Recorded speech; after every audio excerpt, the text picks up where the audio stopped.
নানা ধর্ম রীতিনীতি ভিন্ন থাকলেও সবাই একই পরিবারের সদস্য, এমনটি জানিয়েছেন অন্তর্বর্তী সরকারের প্রধান উপদেষ্টা doctor Mohammad Yunus. Foreign service একাডেমিতে ধর্মীয় নেতাদের সাথে বৈঠকে একথা জানান তিনি। এ সময় ধর্মীয় সহিংসতার ক্ষেত্রে সবাইকে ক্ষোভ সংবরণের আহ্বান জানান তিনি।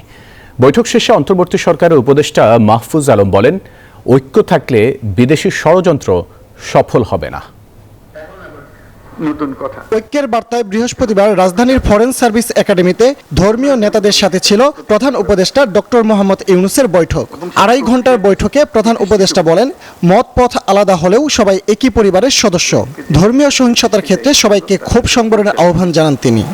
আমরা এমনি শান্তিতে আছি সবাই, কিছু একটা ঘটনা আমাদের একটা ক্ষোভ সৃষ্টি করে, আমাদের এই পানিতে ঢিল ছোড়ার মতো ঢেউ শুরু হয়ে যায়। এইটাই ক্ষোভ যদি আমরা সামাল দিতে না পারি, তাহলে আমরা আবার যে যত কথা আমাদের মাথায় থাকুক না কেন, এটার থেকে বিচ্যুত হয়ে যায়। সংলাপ শেষে গণমাধ্যমের মুখোমুখি হন ধর্মীয় সম্প্রদায়ের নেতারা।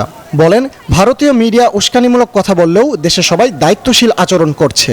যে এই মুহূর্তে আমাদের বাংলাদেশ একটা কঠিন সময়, আমরা একটা স্পর্শকাতর অবস্থার মধ্যে আছি, তাহলে আমাদের ঐক্যবদ্ধ থাকতে হবে। সকল সম্প্রদায় মানুষ যেন আমরা মিলেমিশে থাকতে পারি। বাঙালি জাতির যে একটা ঐতিহ্য, সেই ঐতিহ্য যাতে বজায় থাকে। বিভিন্ন ধর্মগুরুরা আজকে আমরা উপস্থিত হয়েছি, কারোর মধ্যে কোনো বিভেদ নেই। তবে বিভেদটা কোথায়? বিভেদ তো হচ্ছে, বিভেদটা কে করছে? এবং এই যারা করছে তাদেরই লোক ওখানে বসে এই প্রোপাগান্ডাটা ছড়াচ্ছে।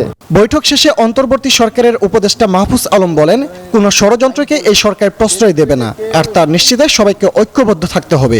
এই সরকার যে কোনো মূল্যে যে কোনো ধরনের ষড়যন্ত্র রুখতে প্রোঅ্যাক্টিভ কাজ করবে।